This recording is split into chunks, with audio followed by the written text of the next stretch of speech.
ஏன்னு பாத்தீங்கன்னா இவங்க 1.5 வருஷம் வெயிட் பண்ணவங்களுக்கு இந்த வார்த்தைகள் எல்லாம் உள்ள கேட்டதே சொல்றேன். 1.5 வருஷம் வெயிட் பண்ண நீங்க ஏன் இந்த 1 மாசம் வெயிட் பண்ண மாட்டீங்களான்னு கேக்குறாங்க. அதாவது அவங்களுக்கு அந்த நுணுக்கம் தெரியல. ஏன்னு பாத்தீங்கன்னா நீட் பிஜி அப்படிங்கிற பரீட்சை வந்துட்டு ஒவ்வொருத்தரும் இப்ப எம்பிபிஎஸ் தான். நீட் பிஜி எழுதணும் அப்படின்னு பாத்தீங்கன்னா ஒவ்வொரு வருஷமும் அந்த ஆகஸ்ட் மாசத்துக்குள்ள அவங்க இன்டர்ன்ஷிப் தொடங்கி இருக்கணும் இல்ல முடிச்சிருக்கணும். ஆனா இவங்க வந்துட்டு இன்னும் தொடங்கவே இல்லை. அடுத்த மாசம் போர்ட்டல்ல 100% ஷியோரிட்டியா உங்களுக்கு கிடைச்சிரும்னு பாத்தீங்கன்னா கிடைக்காது. அது எங்களுக்கும் தெரியும், உள்ள இருக்கவங்களும் தெரியாது.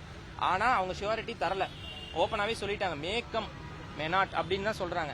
அப்படிங்கிறப்ப ஷியோரிட்டி இல்லாதப்ப அவங்களுக்கு அந்த 1 மாசம் தள்ளி போகுதுங்கிறப்ப அவங்க 1 வருஷத்தை இலக்க நேரிடும். இன்டர்ன்ஷிப்ல 1 வருஷம் போயிடும், அது பேசிக்கா போறதுதான்.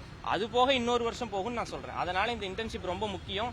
ஒவ்வொருத்தரும் வந்துட்டு எல்லாருமே நல்ல பணக்கார பசங்க எல்லாம் ஒன்றும் கிடையாது, லோன் எடுத்திருப்பாங்க. ஒவ்வொருத்தரோட குடும்ப சூழ்நிலை ஒவ்வொரு மாதிரி இருந்திருக்கும். அவங்க வந்துட்டு அவங்க இன்டர்ன்ஷிப் முடிச்சாதான் தமிழ்நாடு மெடிக்கல் கவுன்சில் அவங்களுக்கு நிரந்தரமான ஒரு ரெஜிஸ்ட்ரேஷன் நம்பர் கொடுத்து ரெஜிஸ்டர்ட் மெடிக்கல் பிராக்டிஷனர் அப்படிங்கிற ஒரு அங்கீகாரத்தை கொடுக்க முடியும். அப்பதான் ஒரு ஹாஸ்பிட்டல்ல போய் ஒர்க் பண்ணவோ ஒரு கிளினிக்ல போய் அவங்க பிராக்டிஸ் பண்ணவோ ஸ்டார்ட் பண்ண முடியும். ஸோ இந்த இன்டர்ன்ஷிப்ங்கிறது ஒரு வாழ்வாதார பிரச்சனை தான். ஸோ நாங்க என்ன கேட்டுக்கிறோம்னா, நீங்க என்ன வந்துட்டு அஷூரன்ஸ் கொடுக்கறதா இருந்தாலும் ரிட்டனா எழுதி கொடுத்துருங்க. நாங்க வந்துட்டு பாக்குறதுக்கு எல்லாம் சின்ன சின்ன பசங்களா இருக்கோம், நாங்க கேட்கறது வந்துட்டு அவ்வளவு அசால்ட்டா நீங்க எடுத்துக்கிட்டு இருக்கீங்க. அந்த போக்க வந்துட்டு நீங்க கடைபிடிக்காதீங்க. உங்களோட இடத்துல உங்களோட பதவிக்கான மரியாதையை நீங்க வந்துட்டு கரெக்டா தக்க வச்சுக்கிட்டு நீங்க அதுக்கான இதை நாங்க கோரிக்கையா வைக்கிறோம், நீங்க அதை பண்ணித்தாங்க. கோரிக்கையா வச்சோம், நீங்க இதுவரையும் பண்ணி தரல. அதனாலதான் இப்ப வந்துட்டு நாங்க இங்கே இருக்கலாங்கிற முடிவுல தான் இருக்கோம்.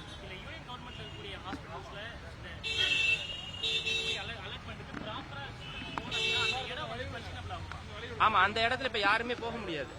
அந்த யூனியன் கவர்மெண்ட்ஸ் சொல்றீங்களா, அந்த ரயில்வே ஹாஸ்பிட்டல் 3, NLC 1, ESI 1, இதுல வந்துட்டு அந்த சீட்ஸ் ஃபில் ஆகல அப்படிங்கிறப்போ அங்க இருக்கிற ஹாஸ்பிட்டல்லையும் தான் பிரச்சனை, அங்க இருக்கிற மக்களுக்கும் தான் பிரச்சனை. ஏன்னா ஒரு NMC national medical commission Tamil Nadu கவர்மெண்டோட பேசி புரிந்துணர்வு ஒப்பந்தம் மாதிரி போட்டு இத்தனை பசங்களை போடுங்கன்னு சொல்லியுமே போடல அப்படின்னா அங்க அத்தனை கூட்டம் வருது, அவங்க அத்தனை பயிற்சி மருத்துவர்கள் தேவைன்னு தான் போட்டிருக்காங்க.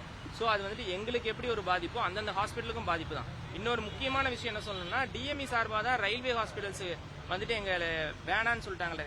ரயில்வே ஹாஸ்பிட்டல்ஸ் FMCs வேணான்னு சொல்லிட்டாங்கன்னு சொல்றாங்க. நாங்க நேரடியா போய் கேட்கும்போது என்ன சொல்றாங்க, அப்படி ஒரு தகவல் நாங்க தரல, நாங்க இன்னமே வெயிட் பண்ணிட்டு இருக்கோம், எங்க போர்டு வந்துட்டு பதில் சொல்றதுன்னு தான் சொல்றாங்க. சோ முன்னுக்கு போய் முரணா தான் பேசிட்டு இருக்காங்க. சோ நீங்க சொல்றத ஒரு லெட்டரா கொடுத்துருங்க, ரயில்வே ஹாஸ்பிட்டல் ரிஜெக்ட் பண்ணிட்டாங்க அப்படின்னு DME வந்துட்டு ஒரு லெட்டரா கொடுங்க, நாங்க அக்செப்ட் பண்ணிக்கிறோம். இல்ல எத்தனை நாள் வெயிட் பண்ணணும்னு சொல்லுங்க. எதுக்குமே ஒரு லெட்டர் ஃபார்மேட் கிடையாது, எதுக்குமே ஒரு அபிஷியலானது கிடையாது. உள்ள இருக்கிறவங்கள பார்க்க அலோவ் பண்றது கிடையாது. அப்புறம் எதுக்கு தான் ஆபீஸ்னு கேட்டா, இல்ல நீங்க மட்டும் கிடையாது. ஓகே, நாங்க மட்டும் கிடையாதுன்னா அது இன்னொரு என்ன அர்த்தம் இருக்குன்னா, நாங்களும் தான் அதுல இருக்கோம்னு அர்த்தம். ஆனா அதை அவங்க கன்சிடர் பண்றதே கிடையாது. நீங்க மட்டும் கிடையாது, நீங்க மட்டும் கிடையாது, உங்களை மட்டும் தான் பார்க்கணுமா அப்படின்னா அப்படி கிடையாது. பிரச்சனை யாருக்கு வருதோ அவங்க தான் வர்றோம். பிரச்சனை இருக்கவங்களுக்கு சால்வ் பண்ணுங்க, அதான் கேட்டுக்கிறோம் நாங்க.